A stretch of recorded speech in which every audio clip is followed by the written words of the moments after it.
Vamos a continuación a hablar del rozamiento. La fuerza de rozamiento, como tal, es una fuerza, como digo, que está aplicada en la zona de contacto entre dos sólidos y se opone al movimiento relativo entre ambos. Aquí vemos cuáles pueden ser las posibles causas. A nivel microscópico, podríamos tener las superficies tienen cierta rugosidad. También cabe destacar la falta de rigidez de los sólidos, con la deformación de la superficie, o la existencia de fuerzas moleculares entre ambos medios. Son fluidos o viscosidad. La fuerza de rozamiento, en este caso hemos representado dos sólidos que son tangentes en un punto. Pues bien, la fuerza de rozamiento va a oponerse a la velocidad relativa, al deslizamiento relativo. Acordaos de una cuestión que vimos que era el movimiento relativo entre dos sólidos tangentes. Esta es la velocidad relativa de P, del punto P en el sólido 1, y esta es la fuerza de rozamiento que aparecerá en el sólido 1.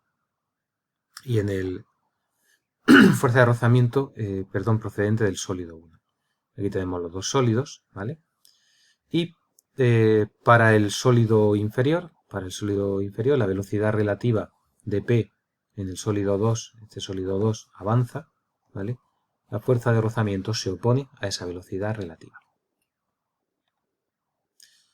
La fuerza de rozamiento, como indicamos, es variable en general. Nosotros en cada instante estará en equilibrio con el resto de fuerzas, o podríamos determinarla también en un problema dinámico, ¿vale? Y tiene un valor máximo para cada situación. ¿Qué tipos de rozamiento distinguimos? El rozamiento al deslizamiento, a la rodadura y al pivotamiento. Quizá estamos más acostumbrados a este rozamiento al deslizamiento. El rozamiento al deslizamiento, dado un cuerpo A de peso de masa m o de peso mg, en esta superficie aparece un valor que es la normal, que en equilibrio valdrá mg. La máxima fuerza con la que nosotros podemos tirar de F hasta que se inicia el deslizamiento en esta superficie vendrá dada por el coeficiente de rozamiento de esta superficie.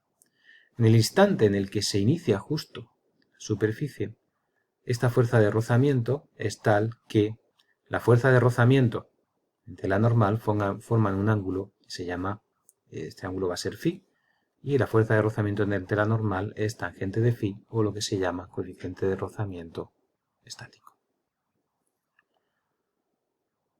Como digo, en el instante, hasta que no llegamos a ese valor máximo, siempre este elemento va a oponer una fuerza horizontal igual a F. Más F, más fuerza, hasta que llega a un valor en el que no soporta más. Ese valor va a ser el coeficiente, va a ser el rozamiento y no hay movimiento. En el momento en el que tenemos este equilibrio crítico, el movimiento es inminente, el valor de la tangente de este ángulo se va a denominar μe y se llama coeficiente de rozamiento estático. Una vez iniciado el movimiento, aparece una fuerza que se opone constante de valor mu dinámico por la normal, y este coeficiente mu dinámico es ligeramente más pequeño que el coeficiente de rozamiento estático.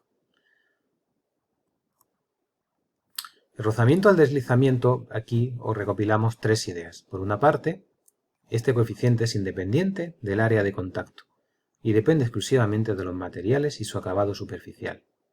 Por otro lado, la fuerza de rozamiento máxima es proporcional a la reacción normal. Y finalmente, el coeficiente de rozamiento dinámico es un poco menor que el rozamiento estático. ¿Qué es el rozamiento a la rodadura?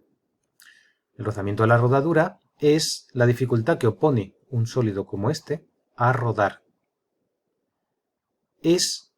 Fijaros, aparece como consecuencia de la deformación de esta especie de rueda. Aquí lo vamos a explicar así. Fijaros, si yo tengo mg y n, estas dos fuerzas están alineadas, ¿de acuerdo? Pero lo que vamos a ver ahora es que por efecto de la rodadura, ¿vale?, es como si la normal estuviese desplazada un poquito hacia adelante. De tal forma que si yo aplico F, aparece una fuerza de rozamiento aquí abajo, pero hasta que yo no aplico una determinada fuerza no empieza a pivotar, no empieza a rodar, ¿vale? Eso es lo que estamos estudiando ahora. En el momento subcrítico, la fuerza F que yo aplico es igual a la fuerza de rozamiento que estoy poniendo aquí. El momento que se aplica en este punto, el momento aplicado por esta fuerza, vale la fuerza por el radio. Eso es R, el radio. El momento activo, es decir, el de la fuerza, la tendencia a rodar así, ¿vale? Momento M, se opone con el momento reactivo de la reacción N desplazada una determinada normal. De tal manera que hasta que no se supera este momento MR, este elemento no empezará a rodar. Este desplazamiento viene caracterizado por un valor HE, que es lo que se llama coeficiente de rozamiento estático a la rodadura, y tiene dimensiones de longitud. El equilibrio crítico es el momento justo en el que el momento que yo aplico iguala al momento que resiste por rodadura, y es en el momento en el que el máximo valor, n por la separación h, h es un dato dado, es un coeficiente de rozamiento, va a tener dimensiones de longitud, y hasta que esa condición no se da, no hay rodadura. Una vez que se inicia el coeficiente de rodadura, el movimiento de rodadura, lo que vamos a tener es un coeficiente de rozamiento a la rodadura, que como digo es una distancia, así como el coeficiente de rozamiento al deslizamiento es adimensional, aquí es una distancia, ¿vale? Y este es el dinámico, que será un poquito más pequeño que el estático. ¿Vale? Volvemos a tener lo mismo, equilibrio subcrítico, crítico y el movimiento. ¿Vale? Voy a avanzar un poquito en estas partes, las podéis ver un poquito mejor en el libro, pero no es más que volver a explicar nuevamente lo mismo. Finalmente tenemos el rozamiento al pivotamiento. ¿Cómo se establece el rozamiento al pivotamiento? Pues es similar, solo que ahora, dado un momento activo así, debido a la fricción con el suelo, con este suelo, vamos a tener que, hasta que no superemos un determinado valor de momento, no vamos a poder iniciar el movimiento, ¿vale? El momento que yo activo es el valor de F por R y voy a avanzar un poco, ¿vale? El momento reactivo vendrá dado por una especie de desplazamiento lateral HP denominado coeficiente de rozamiento al pivotamiento. Nuevamente puede haber uno estático y uno dinámico. El estático será más grande. Como veis, tiene dimensiones de distancia, porque nuevamente es el valor al cual tengo que separar la normal por el coeficiente de rozamiento, que es una distancia, me va a venir dado momento resistente máximo, viene dado por este producto, y hasta que m no iguale o supere esa cantidad no se iniciará el movimiento. ¿Vale? Bien. Finalmente acabamos este tema con unos axiomas de la estática y la dinámica.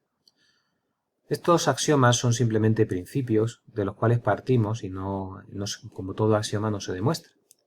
El principio de invarianza galileana, que ya lo vimos. Usaremos también las tres leyes de Newton, el principio de inercia, de la cantidad de movimiento, y el principio de acción y reacción. Por otro lado, las fuerzas aplicadas en sólidos rígidos se consideran como vectores deslizantes, ya lo hemos visto. Hablaremos del principio de independencia de las fuerzas, unas fuerzas no van a depender de las otras, y el principio de liberación que hemos visto, cada vez que haya una vinculación vamos a liberar. Esto se va a dar tanto en estática como en dinámica.